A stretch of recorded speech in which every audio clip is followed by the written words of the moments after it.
exist, and the world leaders don't want to share. Tell the truth, people. Get it out to the world. Let's get to the next caller. Thanks for holding on, everybody. Area code 586. You're live, third phase of moon. Tell us your name. Where are you calling from? Hey, how you doing? My name's Teresa. I'm calling from Michigan. Teresa, doing good tonight. How about yourself? Where are you calling from, Teresa? I'm calling from Michigan. Well, we just, Michigan's like the top 5 hotspot of UFOs going on right now as far as the reports over the last year. I think almost over 3,000 plus UFO sightings right there in Michigan. Have you witnessed a UFO out there? Yes, I've witnessed a couple here. There was one, I was coming up along the lake. I live along one of the lakes. It's kind of late at night, and all of a sudden this red light just started coming towards me out of the sky. Like, I thought, oh my God, what the hell is that? It was coming at me so fast, and then all of a sudden it just stopped. And I stopped on the street. It's not a real busy one. It was late at night. I just stopped because I'm like, what the heck is that? And I looked up, and I could see a couple of lights connected to each other. And I kind of looked around to see if there was anybody out or anybody else observing what I was observing, because as I continued to look at it further, I saw probably about 8 or 9 lights connected together. And I'm like, this thing is huge. It was hovering just above the tree line. So I looked around, and all I saw was the bunnies. There was bunny rabbits out eating, and they didn't seem to be bothered by it.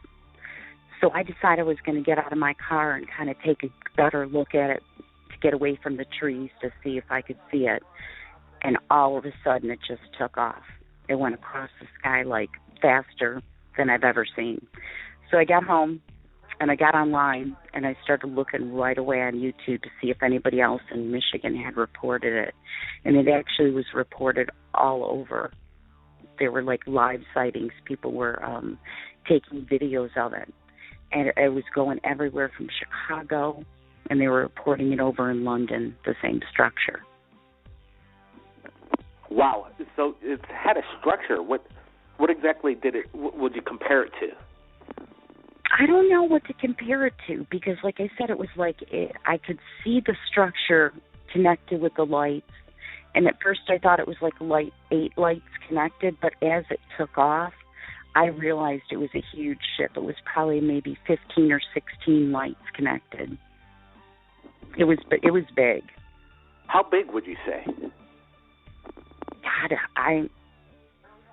I'm going to say at least a half a block to a couple of blocks long. I mean, it was huge. It was so big that that's why I got out of my car, so I could look at it. It was like the further I could look, the further I could see that this thing was just connected. And I didn't feel anything from it. Like, I wasn't feeling threatened. I felt real peaceful with it. I thought, hey, cool, thanks for letting me check you out. And I could see, like, the steel structure, but like I said, you couldn't see a lot of it because there was that tree line there. And I was able to probably view it better when I got onto YouTube to see what other people had posted around this area. So you're on the YouTube, when you're searching in your area that night, was there any videos that were posted? Did you come to your mind to, maybe I should start filming this?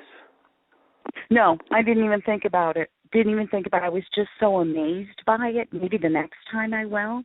I was just so amazed by the presence, the peace. There was no sound. But like I said, it came at me with that light. And yeah, people had posted videos all over. Like just as I had seen it and reported it, it seemed like other people were doing it. So as it traveled west, I believe towards the Chicago area, everybody was posting videos for like hours. That's how I knew where it was going. It was basically, you're tracking it in real time, this massive... Yeah, I was tracking it real through YouTube. As far amazing. As I could, I could track it.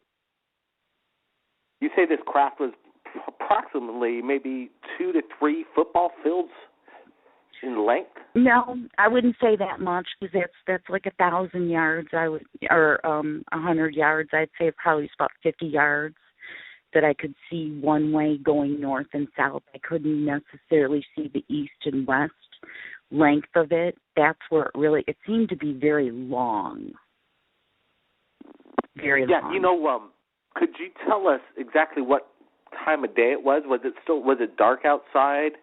It was dark. It was late at night. It was probably about 12:30, 1 o'clock in the morning. There was nobody around because I looked around to see if there was anybody out on the street that was seeing this thing. And the only thing that was out were the bunny rabbits, and they didn't really seem to be bothered by it. Yeah, it's interesting. Maybe animals aren't threatened by this close encounter of the fourth kind. Or, and you sounded like you weren't threatened by it in any way. Did you feel like there was some kind of presence? A lot of people have this euphoric feeling, obviously, when you see something for the first time, such as this sighting that you're explaining to us right now, describing. Incredible. And you felt comfortable around it. It was just fun. It was just really a fun experience. I felt very comfortable. I did see one ship that was cloaked in storm clouds that I got a really negative feeling from, really negative, that I shut my back blinds and I basically sent it away with my mind and said, get out of my neighborhood. You're not allowed here. I could just feel the energy. So I could feel the difference. There's a definite difference between those two presents.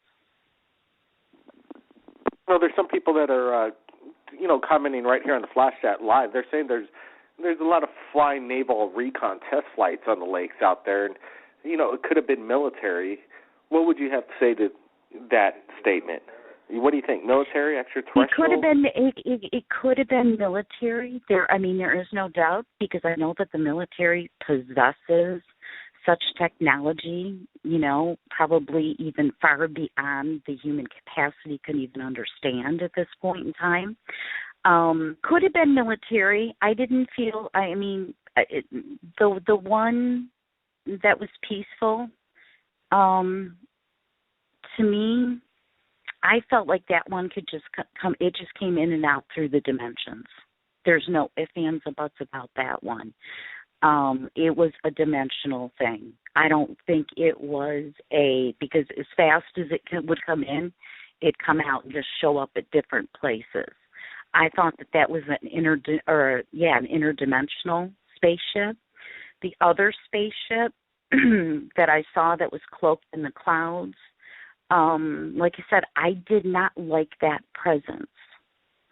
I didn't feel that was military. I didn't feel that either of them were military. I live by the lake. I see what they do around here. I've seen everything. Neither of these felt military to me. I could be mistaken. Teresa, let me get the exact, what was the date when this experience happened for you, the first one? I'm going to say the first one was 2012. It was probably June. It was warm out. I remember that.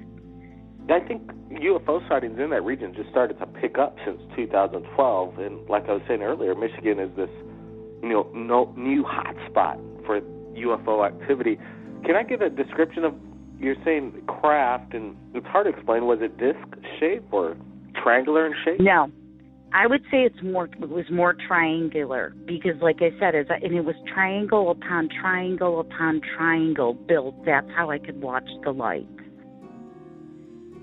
The one that came in through the clouds that I didn't get the good feeling about, that one was a disc shape. Interesting. So did it make some kind of hostile maneuver, or you just got this feeling like, oh, this is, I don't like this feeling. I feel like I'm being watched. Yeah, I didn't get a good feeling at all. That's why I sent it away with my mind. I'm like, oh, you better get out of here. Don't like you. The other one, I got on my car. You know what I mean? I was like, hey, let's look at this. It was two different feelings and two different expressions completely. And the one that was cloaked in the storm, I have a friend that lives over the lake in Canada. And I actually was talking to her. It was on a Blog Talk show, and I said, "You got a storm heading your way, plus an extra surprise." And probably a couple hours later, she contacted me, and she said, "Are you talking about that ship, the one that was cloaked?" And I said, "You saw it too?" And she said, "Yeah, it came right over here." And I said, "So what was your feeling?" She's like, "Not good at all," because the storm was heading from west to east, so it was going over to Canada. She just lives directly across from me on the lake. So it was interesting that she had saw the same thing and that she had gotten the same feeling. There's been a lot. I've looked at a couple of videos. There are some guys out on the water that basically saw some of the lights that I saw, and they filmed it.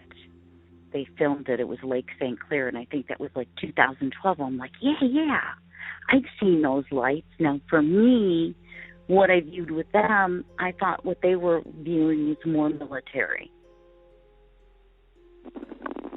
So let me get into a little bit more detail. Teresa, I appreciate the details and calling in to Third Phase. Incredible insight. Let me ask you, when you say it's cloaked, how can you tell if it's cloaked? Is it kind of like knocking out the stars? Is something's kind of passing over? Is it bending light? It was cloaked in the clouds. It was cloaked in a storm cloud. It was like came out of a storm cloud because there was a storm coming in the cloud. I was just watching these clouds because they just looked ominous to me. And then when I watched it all happen, I said to myself, I'm like, that ship just came out of another dimension, and I don't like it. I mean, it was just bing, bang, boom. There was no even thinking about it. As soon as I saw it, because I love to watch storms come in, and as soon as I saw this thing come out of a producing storm cloud, I was like, oh, that's bad news. I don't know how many videos we have in the archive of incredible cloud formations, weather activity, when there's some kind of weather phenomenon, weather patterns, storms, hurricanes, tornadoes. It seems like there's a lot of UFO activity around it. It seems like some people claim, and I believe it, that there's a lot of energy in these clouds and tornadoes that could be harnessed, and they also make for good hiding places. What best place to hide is right in a big cloud formation or a storm, and they could definitely handle that kind of weather activity. Teresa, incredible insight again.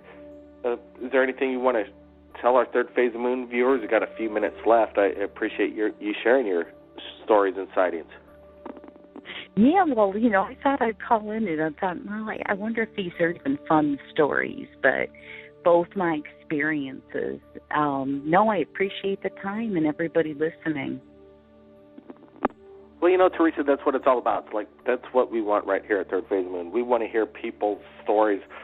It's so genuine when people call in and share it. That's what Third Phase of Moon's all about. We're going to be back next week, Friday, and time has changed because the daylight savings has kicked in for the major part of the United States. So right now on the East Coast, now it's changed over to 12 a.m. in the morning and 9 p.m. on the West Coast. So everybody, Third Phase of Moon will be standing by, taking your calls from around the world. Teresa, thanks again for joining us. Thank you. That's right, everybody. Next week, Friday, we'll be standing by like Teresa just did. Share your stories. You never know what could happen. Insight, collaboration, people from the area witness the same things. Never know what could come of it.